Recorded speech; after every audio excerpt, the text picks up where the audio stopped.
કેમ છો મારા વાલા બાળકો?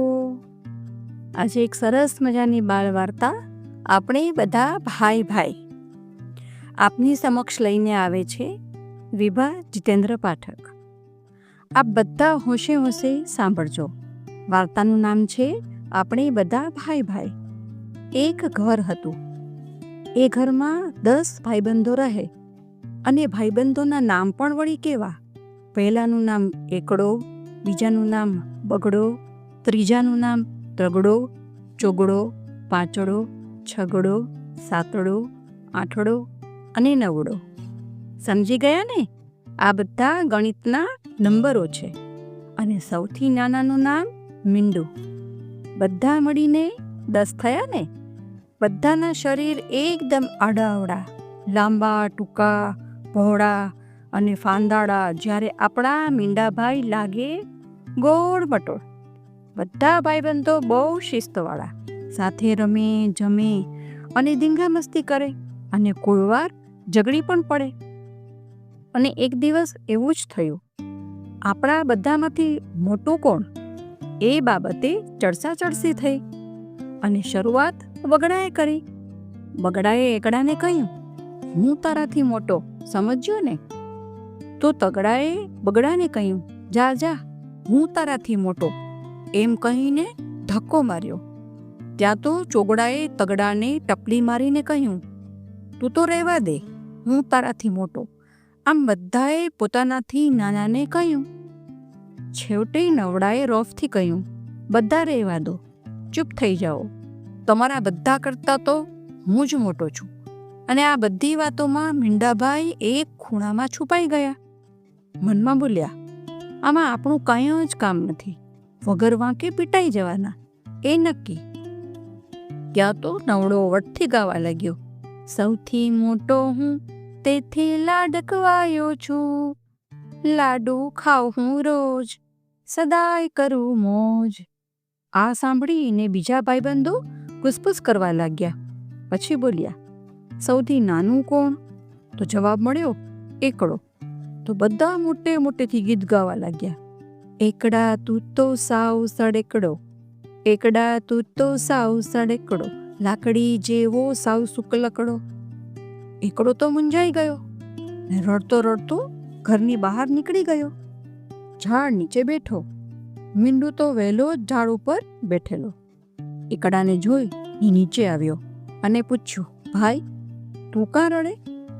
એકડો દુઃખી થઈને બોલ્યો, મને બધા શુક્લકડો અને લાકડી જેવો કહીને ખીજવે છે. એ બધા મારાથી મોટા છે, તેથી આમ ખીજવાય થોડું. મીંડુ બોલ્યું, ન જ ખીજવાય, પણ તું આમ નિરાશ ન થા. જો તું મારો દોસ્ત બને તો તને મોટો બનાવી દઉં. સાંભળીને એકડો જોરથી હસવા લાગ્યો. બોલ્યો, ભાઈ રહેવા દે ને, તું તો મારા કરતાંય વળી નાનો છે.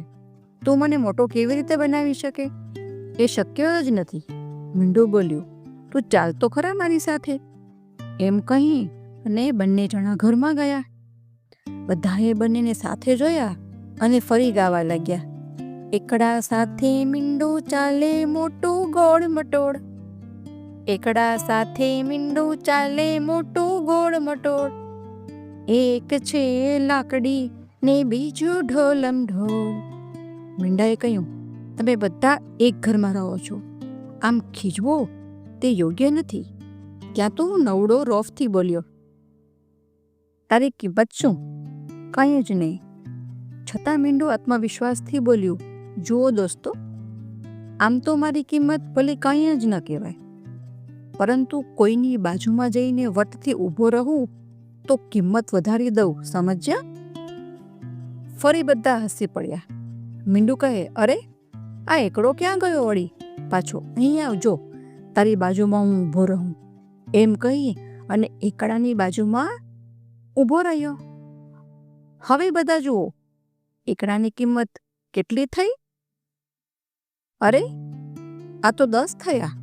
અને બધા આશ્ચર્યમાં પડી ગયા. આ બધામાં નવડાનું મોઢું જોવા જેવું હતું. અત્યાર સુધી એ પોતાને મોટો સમજતો હતો અને હવે આ બાજુ એકડાનો આનંદ સમાતો નહોતો. ફરી અંદરો અંદર ઝઘડા કરવા લાગ્યા.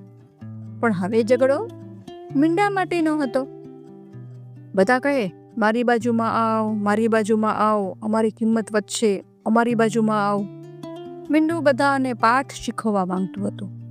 તેથી સૌથી પહેલાં બગડાની બાજુમાં જઈને ઊભું રહ્યું. પરંતુ આ શું?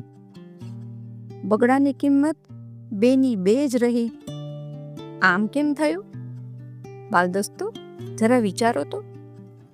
અને આ બાજુ બધા શરમાઈ ગયા. બધાની મીંડાની કિંમત હવે સમજાય.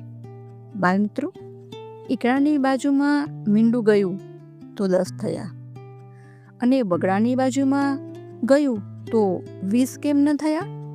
કારણ કે જો મીંડું બગડાની જમણી બાજુ ઊભું રહ્યું હોત તો 20 થાત અને કિંમત વધી હોત. પરંતુ મીંડું ડાબી બાજુએ ઊભું રહ્યું એટલે 2ના 2 જ રહ્યા. એની કિંમતમાં જરા પણ ફેર ન પડ્યો. સમજ્યા ને?